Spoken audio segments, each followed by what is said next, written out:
नवरात्रि व्रत को करने से पूर्व जरूरी है कि इस परम कल्याणकारी उत्सव की पवित्र कथा को जाना जाए। इस पर्व से संबंधित कई कथाएं प्रचलन में हैं। प्रस्तुत है उसमें से कुछ प्रमुख कथाएं। एक पौराणिक कथा के अनुसार नवरात्रि में माँ दुर्गा ने महिषासुर नामक राक्षस का वध करके देवताओं को उसके कष्टों से मुक्त किया था। महिषासुर ने भगवान शिव की आराधना करके अद्वितीय शक्तियां प्राप्त कर ली थी और तीनों देव अर्थात ब्रह्मा, विष्णु व महेश भी उसे हराने में असमर्थ थे। महिषासुर राक्षस के आतंक से सभी देवता भयभीत थे। उस समय सभी देवताओं ने अपनी अपनी शक्तियों को मिलाकर दुर्गा को अवतरित किया। अनेक शक्तियों के तेज से जन्मी माता दुर्गा ने महिषासुर का वध कर सबके कष्टों को दूर किया। एक अन्य कथा के अनुसार एक नगर में एक ब्राह्मण रहता था। वह माँ भगवती दुर्गा का परम भक्त था। उसकी एक कन्या थी। ब्राह्मण नियम पूर्वक प्रतिदिन दुर्गा की पूजा और यज्ञ किया करता था। सुमति अर्थात ब्राह्मण की बेटी भी प्रतिदिन इस पूजा में भाग लिया करती थी। एक दिन सुमति खेलने में व्यस्त होने के कारण भगवती पूजा में शामिल न हो सकी। यह देखकर पिता को क्रोध आ गया और क्रोधवश उसके पिता ने कहा कि वह उसका विवाह किसी दरिद्र और कोढ़ी से करेगा। पिता की बातें सुनकर बेटी को बड़ा दुख हुआ और उसने पिता के द्वारा क्रोध में कही गई बातों को सहर्ष स्वीकार कर लिया। कई बार प्रयास करने से भी भाग्य का लिखा नहीं बदलता है।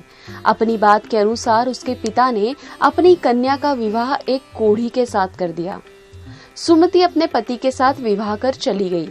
उसके पति का घर न होने के कारण उसे वन में घास के आसन पर रात बड़ी कष्ट में बितानी पड़ी। गरीब कन्या की यह दशा देखकर माता भगवती उसके द्वारा पिछले जन्म में की गई उसके पुण्य प्रभाव से प्रकट हुई और सुमति से बोली, हे कन्या, मैं तुम पर प्रसन्न हूँ। मैं तुम्हें कुछ देना चाहती हूँ। मांगो, क्या मांगती हो? इस पर सुमति ने उनसे पूछा कि आप मेरी किस बात पर प्रसन्न हैं? कन्या की यह बात सुनकर देवी कहने लगी, मैं तुम पर पूर्व जन्म के तुम्हारे पुण्य के प्रभाव से प्रसन्न हूँ। तुम पूर्व जन्म में भील की पतिव्रता स्त्री थी। एक दिन तुम्हारे पति भील द्वारा चोरी करने के कारण तुम दोनों को सिपाहियों ने पकड़कर जेल खाने में कैद कर दिया था। उन लोगों ने तुम्हें और तुम्हारे पति को भोजन भी नहीं दिया। इस प्रकार नवरात्र के दिनों में तुमने न तो कुछ खाया और न ही जल पिया, इसलिए 9 दिन तक नवरात्र व्रत का फल तुम्हें प्राप्त हुआ।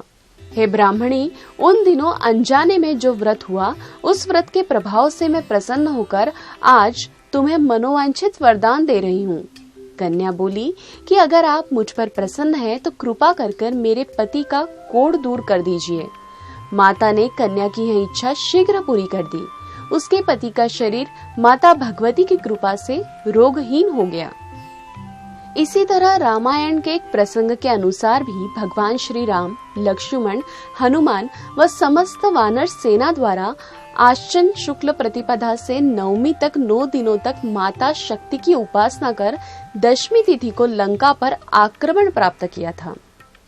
इस तरह नवरात्रों में माता दुर्गा की पूजा करने की प्रथा के पीछे कई कथाएं प्रचलित है, जिसके बाद से ही नवरात्र का पर्व प्रारंभ हुआ और माता दुर्गा की पूजा होने लगी।